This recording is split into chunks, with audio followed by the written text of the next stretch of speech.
प्रिय छात्रा, नमो नमः। मैं संतोष सर जीनियस अकेडमी 2.0 में आप सभी छात्रों का बहुत बहुत स्वागत है।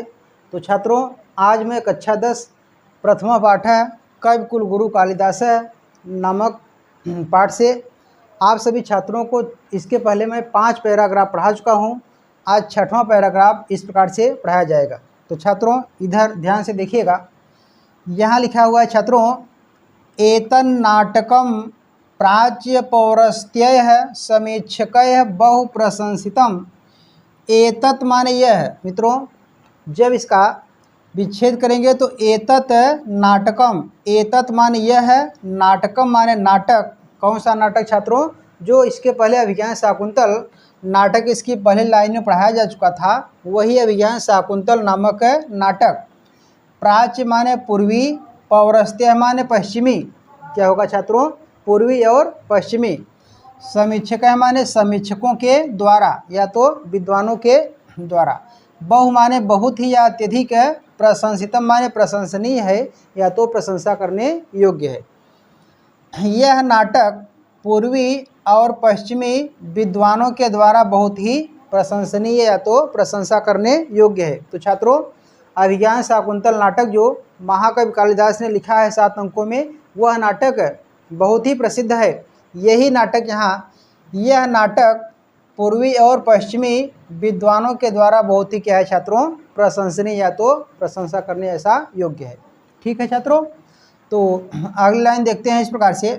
वस्तुतः कालिदासः मूर्धन्यतमः भारतीय कवि अस्ति। वस्तुतः माने वास्तव में। वस्तुतः का हिंदी अर्थ हो जाएगा छात्रों वास्तव में या वास्तविक रूप से। कालिदास माने कालिदास ने, मूर्धन्यतम माने सर्वश्रेष्ठ, मूर्धन्यतम माने सर्वश्रेष्ठ हो जाएगा। भारतीय माने भारतीय, कवि माने कवि, अस्ति माने है। यहाँ जब विच्छेद करेंगे तो कवि है विसर्ग हो जाएगा और यहाँ र का लोप होकर के और अस्ति अस्वर आ जाएगा। ठीक है छात्रों, तो वस्तुतः है वास्तव में, कालिदास है कालिदास, मूर्धन्यतम है सर्वश्रेष्ठ, भारतीय है भारतीय, कवि माने कवि, अस्ति माने है। देख लेते हैं एक बार और छात्रों। तो वास्तव में कालिदास सर्वश्रेष्ठ भारतीय कवि हैं। आगे देखिए छात्रों, एक तस्य, क्या लिखा है? एक तस्य कृतिषु काव्योचित गुणानां समाहारः दृश्यते, अपरतश्च भारतीय जीवन पद्यते है सर्वांगीणता तत्र राराजते। देख लेते हैं इसका हिंदी अर्थ क्या होगा। एकतः माने एक और, जब यहाँ विच्छेद करेंगे तो एकतः है विसर्ग हो जाएगा और स का क्या हो जाएगा छात्रों? लोप हो जाएगा। और यहाँ पे तस्य बचेगा।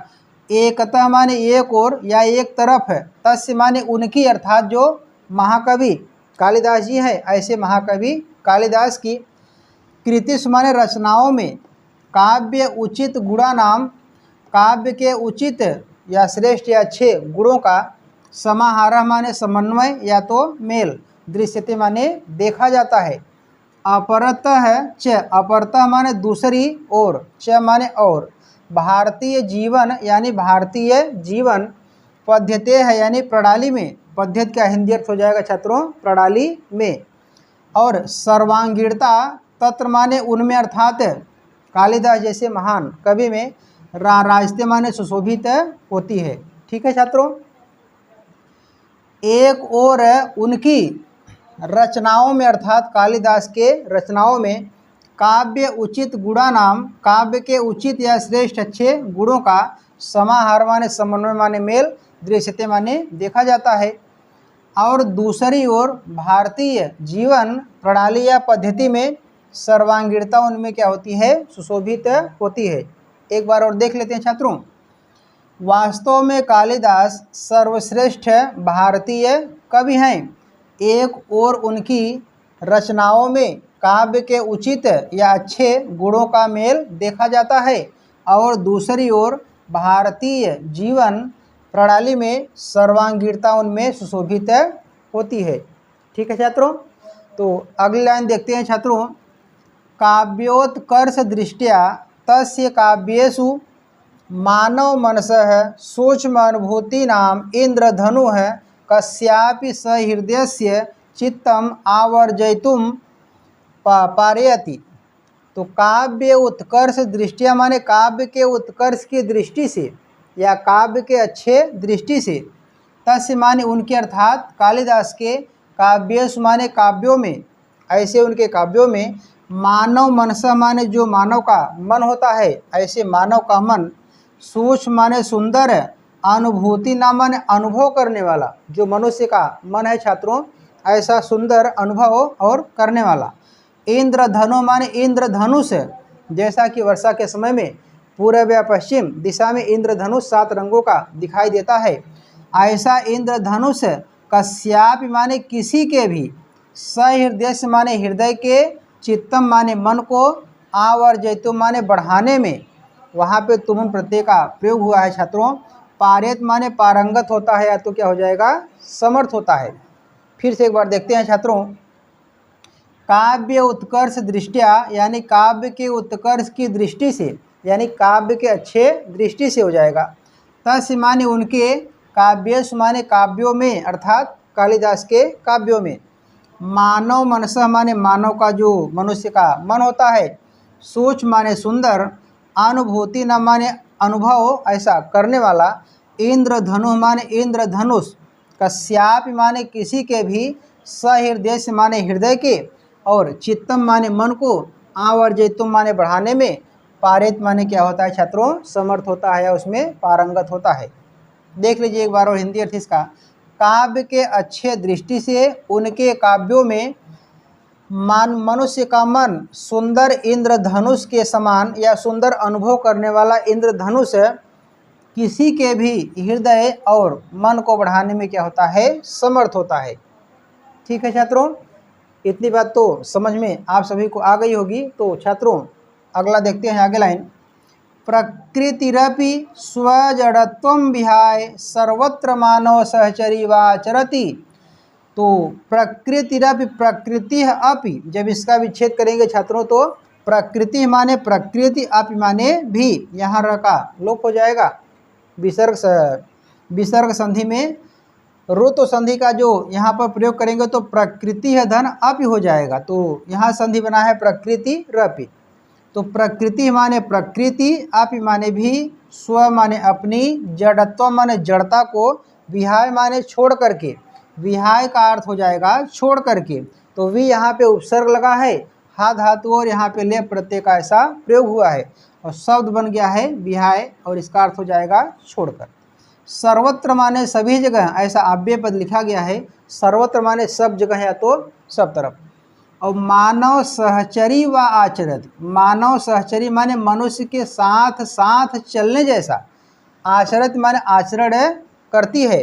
यहाँ पर देखिए छात्रों, प्रकृति भी अपनी जड़ता को छोड़कर सभी जगह हैं या सब जगह हैं मनुष्य के साथ साथ चलने जैसा आचरण करती है। ठीक छात्रों, अगला लाइन देखते हैं छात्रों, रघुवंशे क्या लिखा है, रघुवंशे दिग्विजयार्थम प्रस्थितस्य रघो सभाजनम वनवृक्षा प्रसून वृष्टिभिः संपादयन्ति। रघुवंश माने रघुवंश में, तो छात्रों रघुवंश यहाँ पर महाकवि कालिदास द्वारा रचित या लिखा गया एक महाकाव्य है। ऐसे रघुवंश में 19 सर्ग और जिसमें 31 सूर्यवंशी राजाओं का वर्णन किया गया है छात्रों।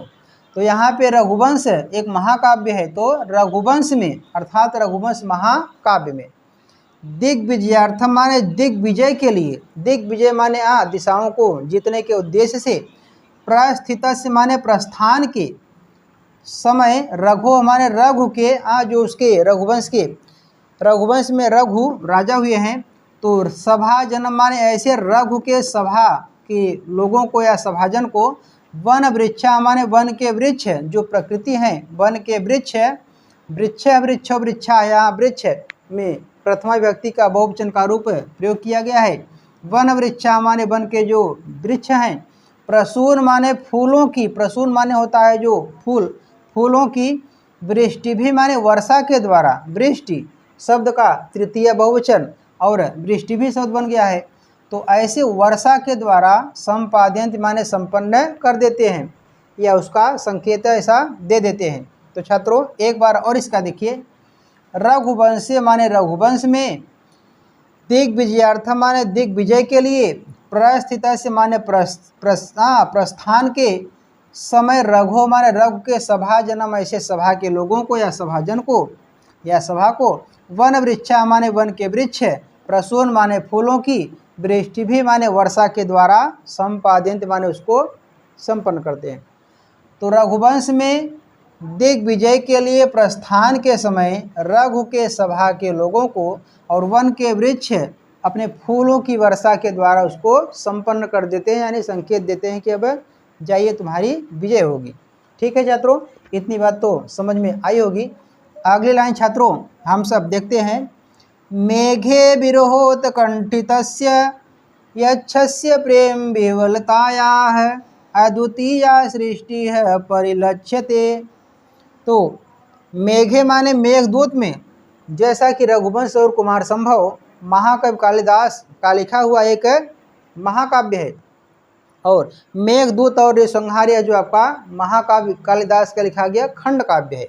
तो यहाँ पे मेघ माने मेघदूत में, और विरहोत्कंठित से माने विरह से उत्कंठित या वियोग से जो उत्पन्न होता है, यक्षस माने यक्ष के, प्रेम विह्वलता या माने प्रेम के विह्वलता माने व्याकुलता की, अद्वितीय माने अद्वितीय, और सृष्टि माने सृष्टि, परिलक्षित माने देखी जाती है।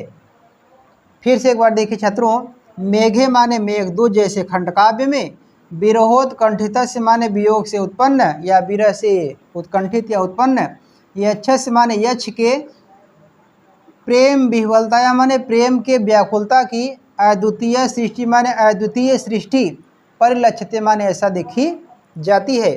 तो इसका एक लाइन का हिंदी अर्थ है, देख लेते हैं छात्रों। मेघदूत में वियोग से उत्पन्न यक्ष के प्रेम व्याकुलता की अद्वितीय सृष्टि देखी जाती है। जैसा कि कालिदास ने अपने मेघदूत में यक्ष और यक्षिणी का ऐसा उनके प्रेम का वर्णन किया गया है, तो यहाँ पर मेघ को ही दूत बना करके भेजा जाता है। तो कहानी यहाँ बहुत लंबी है। तो फिर से अगली लाइन देखिए छात्रों, तत्र बाह्यांतः प्रकृत्योः मर्म स्पृग्वर्णमस्ति। तत्र माने उसमें, अर्थात जैसे मेघदूत में, बाह्य अंतः माने बाहरी और आंतरिक, बाह्य माने बाहरी, अंतः माने आंतरिक, प्रकृत्योः माने प्रकृतियों का, मर्म स्पृग वर्णनमस्ति माने मर्म स्पर्शी वर्णन किया गया है, मर्म स्पर्शी वर्णन किया गया है। तत्र माने उसमें या उनमें, बाह्य अंतः माने बाहरी और आंतरिक, प्रकृतियों माने प्रकृतियों का, मर्म स्पृग वर्णनम माने मर्म स्पर्शी वर्णन ऐसा किया गया है।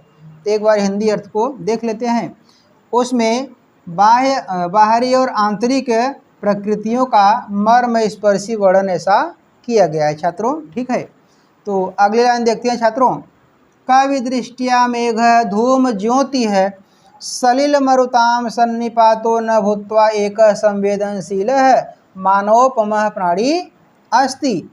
तो कवि दृष्टिया माने कवि के दृष्टि से, दृष्टि शब्द का यहाँ पे तृतीया का एक वचन का प्रयोग हुआ है। तो कवि दृष्टिया माने कवि के दृष्टि से, मेघा माने जो मेघ माने बादल है, अभी जो यहाँ पर दूत बना करके भेजा गया है। तो धूम है, धूम माने धुआं, जो यहाँ पे कवि कालिदास की दृष्टि से जो यहाँ पे मेघ माने बादल है, वह धूम माने धुआं, ज्योति माने प्रकाश हो जाएगा, और सलिल माने जल, मरुताम माने हो जाएगा छात्रों वायु। यहाँ पे धूम माने धुआं, ज्योति माने प्रकाश, और सलिल माने जल, मरुताम माने वायु। सन्निपातः माने समूह है, उसका एक चारों का मिश्रण माने समूह है।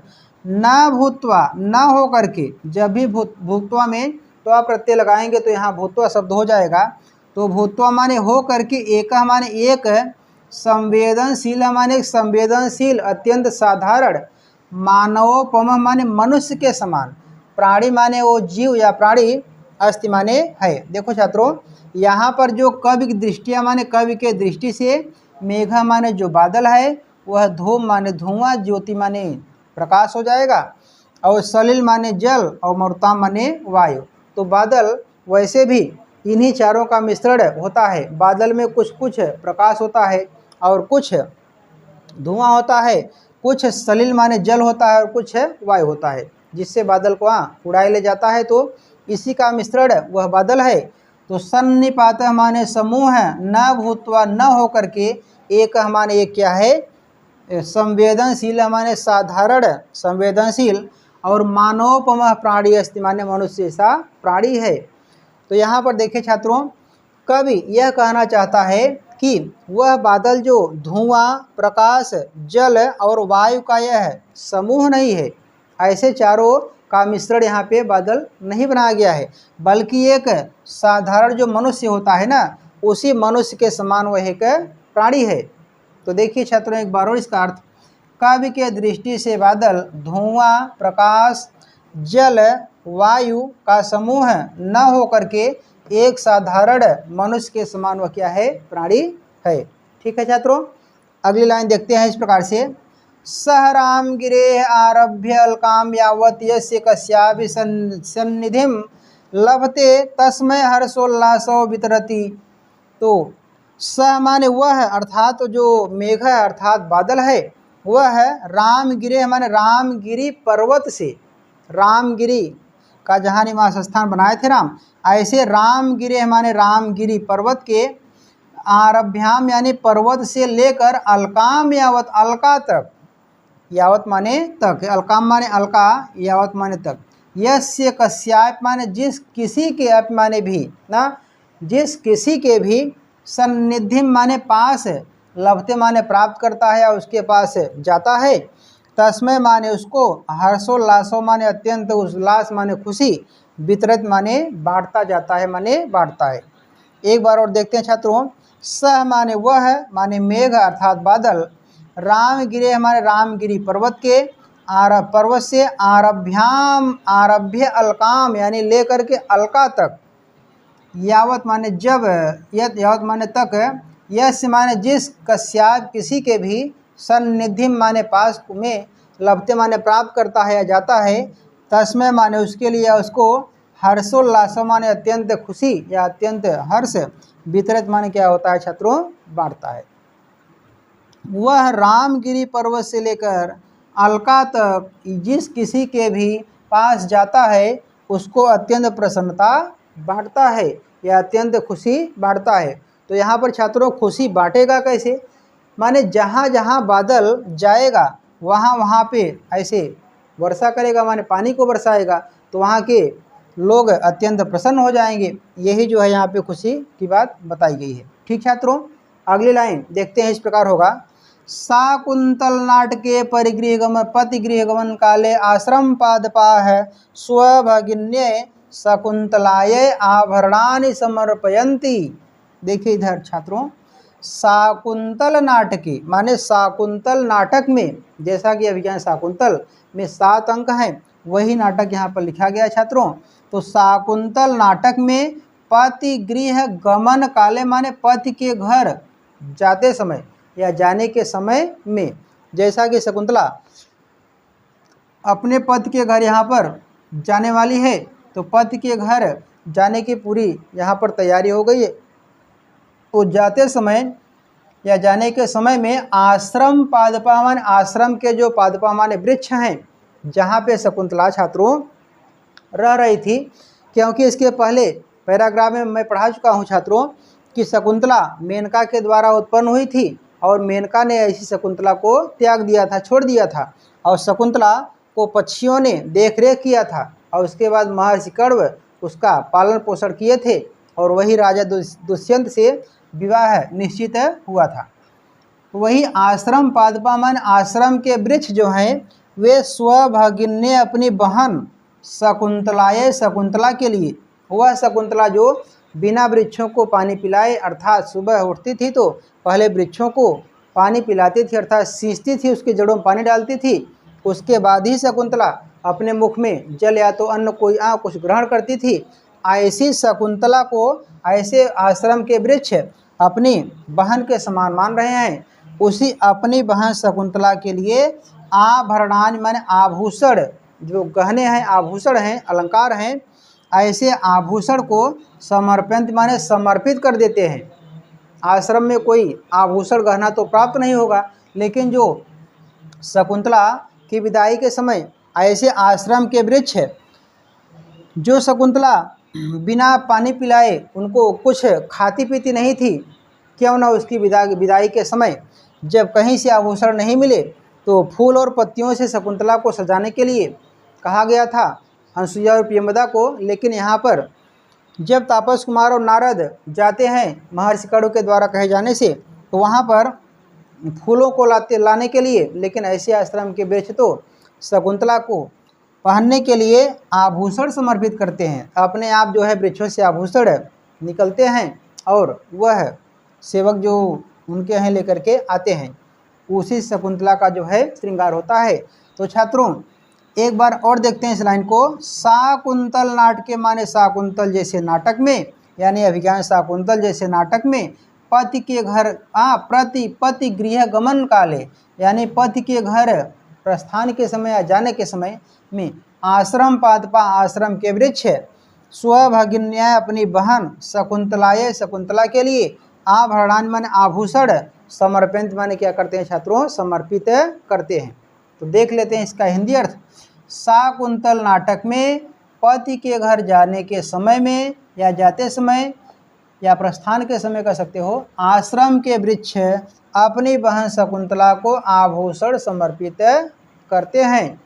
तो छात्रों जहाँ कहीं मिस्टेक हो एक बार हम उसका हिंदी अर्थ यहाँ पर फिर से पढ़ देता हूँ। यह नाटक पूर्वी और पश्चिमी विद्वानों के द्वारा बहुत ही प्रशंसनीय है। तो वास्तव में कालिदास सर्वश्रेष्ठ भारतीय कवि हैं। एक ओर उनकी रचनाओं में काव्य के उचित गुणों का मेल देखा जाता है और दूसरी ओर भारतीय जीवन प्रणाली में सर्वांगीणता उनमें सुशोभित होती है। ठीक है छात्रों, आगे देखिए। काव्य के उचित या अच्छे दृष्टि से उनके काव्यों में मनुष्य का मन सुंदर इंद्र अनुभव करने वाला इंद्रधनुष के समान किसी के भी हृदय और मन को बढ़ाने में क्या होता है, समर्थ होता है या उसमें पारंगत हो जाता है। आगे लिखा है छात्रों, प्रकृति भी अपनी जड़ता को छोड़कर सब जगह मनुष्य के साथ साथ चलने जैसा आचरण करती है। रघुवंश में दिग्विजय के लिए प्रस्थान के समय रघु के सभाजन को वन के वृक्ष फूलों की वर्षा के द्वारा संपन्न करते हैं। अगली लाइन देखिए छात्रों। मेघदूत में वियोग से उत्पन्न यक्ष के प्रेम व्याकुलता की अद्वितीय सृष्टि देखी जाती है। आगे है, उसमें बाहरी और आंतरिक प्रकृतियों का मर्मस्पर्शी वर्णन किया गया है और कवि के दृष्टि से बादल, धुआं, प्रकाश, जल, वायु का समूह न होकर के एक साधारण मनुष्य के समान क्या है, प्राणी है। ठीक है छात्रों, आगे देखते हैं। वह रामगिरी पर्वत से लेकर अलका तक जिस किसी के भी पास जाता है या प्राप्त करता है उसको अत्यंत प्रसन्नता बांटता है। शाकुंतल नाटक में पति के घर प्रस्थान के समय में आश्रम के वृक्ष अपनी बहन शकुंतला को आभूषण ऐसा समर्पित कर देते हैं, उसको देते हैं। ठीक है छात्रों, एक एक लाइन का और एक एक शब्दों का जैसा मैं अर्थ बताया हूँ, तो छात्रों ये सभी अर्थ या हिंदी अनुवाद उसको बना करके और उसको अपने कॉपी में नोट्स बनाते चलिए ताकि किताब पढ़ने में आपको सरलता हो जाए और परीक्षा में अच्छे से उसका हिंदी अनुवाद जो आता है गद्यांश का उसको लिख पाओ और परीक्षा में एक 3 नंबर का पाठ का सारांश भी आता है छात्रों। तो ऐसे जो है कालिदास पाठ का सारांश आ जाएगा, ऐसे पाठ के सारांश को हेडिंग वाइज मैं बता दूंगा, उसको बढ़िया से लिख लेंगे। ठीक है छात्रों, तो आज के लिए इतना ही और कल फिर मैं ये पाँचवां पैराग्राफ, 6वां पैराग्राफ था छात्रों। इसके बाद कल मैं फिर से अगला पैराग्राफ पढ़ाऊँगा और तब तक के लिए छात्रों नमः संस्कृताय।